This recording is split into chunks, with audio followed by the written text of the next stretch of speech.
3 দিন অনলাইনে ক্লাস, 3 দিন অফলাইনে ক্লাস, এমনটাই পরিকল্পনা করছে শিক্ষামন্ত্রী আনম এহসানুল হক মিলন।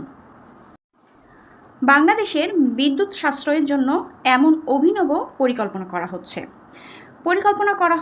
স্কুল কলেজে নাকি বিদ্যুৎ খরচ বেশি হয়ে যাচ্ছে, আর এই খরচ কমানোর জন্য 3 দিন অনলাইনে ক্লাস, 3 দিন অফলাইনে ক্লাস নিচ্ছে। এমনই পরিকল্পনা করছে শিক্ষা মন্ত্রণালয় থেকে। কিন্তু আমার কথা হচ্ছে, শিক্ষা মন্ত্রণালয় থেকে দাবি করা হচ্ছে গার্ডিয়ানরা নাকি এর পক্ষে। গার্ডিয়ানরাও চাচ্ছে যে 3 দিন করে অনলাইনে ক্লাস হোক, 3 দিন অফলাইনে ক্লাস হোক।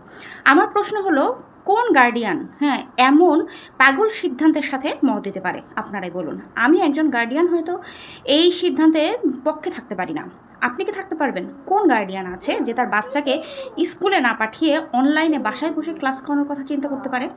বাচ্চারা স্কুলে যাবে, স্কুলে সবার সাথে মিলেমিশে ক্লাস করবে, তারপরে স্কুলের মাঠে খেলাধুলা করবে, এটাই তো লাইফ, তাই না? স্কুলের যে জীবনটা, সেটা কেন অনলাইনের মধ্যে আবদ্ধ থাকবে? আরও একটা কথা হচ্ছে যে সব শ্রেণী থেকেই যদি অনলাইন ব্যবস্থা করা হয়, তাহলে তো শিশুরাও আসলে ডিভাইসে অভ্যস্ত হয়ে যাবে, যেখানে আমরা প্রতিনিয়ত জানছি যে শিশুদেরকে ডিভাইস থেকে দূরে রাখতে হবে। তাহলে এই যে সিদ্ধান্ত, এই সিদ্ধান্তের পক্ষে কোন গার্ডিয়ান থাকতে পারে? আমরা গার্ডিয়ানরা প্রতিনিয়ত চেষ্টা করছি বাচ্চাদেরকে ডিভাইস থেকে দূরে রাখার, প্রতিনিয়ত চেষ্টা করছি। মানে ফোনে কিংবা টিভিতে শিক্ষামূলক যে ভিডিওগুলো, সেগুলোও দেখা বন্ধ করে দিয়েছি। নিজে শেখাচ্ছি যেন বাচ্চা প্রপারলি ডিভাইস থেকে দূরে থাকে। সেইখানে এইরকম একটা সিদ্ধান্তের মাধ্যমে কি হচ্ছে, বাচ্চাকে ফোনে কিংবা ল্যাপটপে ছেড়ে দিতে হবে। আরও কথা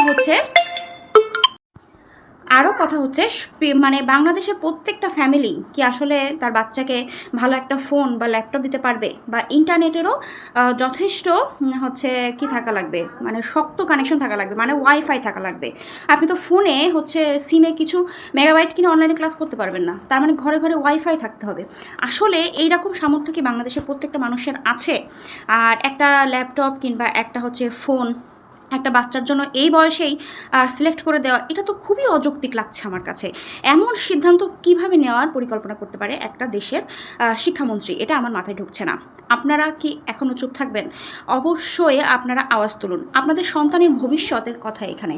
বাংলাদেশে যে যা সরকার আসছে, তাদের ইচ্ছা মতো শিক্ষা ব্যবস্থা পরিবর্তন করছে, আর সাফার করছি আমরা, আমাদের বাচ্চারা। কেন করবে এটা? বাংলাদেশের শিক্ষা ব্যবস্থায় যদি আমাদের বাচ্চারা ভালো মতো সেই পরিবেশ না পায়, সেই শিক্ষা না পায়, তাহলে বাংলাদেশে আসলে শিক্ষা ব্যবস্থার উন্নতি কিভাবে হবে সেটা আপনারা একটু বলুন। আমি এই কয়েকদিন ধরে এই সিদ্ধান্ত শুনে আমার মাথা ঘোলাচ্ছে, কারণ আমার বাচ্চাকেও আমি স্কুলে দিব। আর যাদের বাচ্চারা অলরেডি স্কুলে যাচ্ছে, সেসব গার্ডিয়ানের কী অবস্থা এখন একটু চিন্তা করেন, যে এরকম একটা সিদ্ধান্তের তাদের বর্তমান মনোভাব কী হতে পারে। আর শিক্ষামন্ত্রী বলতেছে এটা নাকি গার্ডিয়ানরা চাচ্ছে। কোন গার্ডিয়ান, কোন পাগল গার্ডিয়ান আছে যে এই সিদ্ধান্তে পক্ষে থাকতে পারে? এটা আপনারা একটু কমেন্ট করে জানান।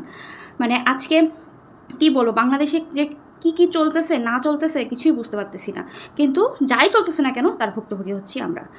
আজকে ভিডিওটা এই পর্যন্তই, আর কথা বলতে পারছি না, খুবই বিরক্ত লাগছে।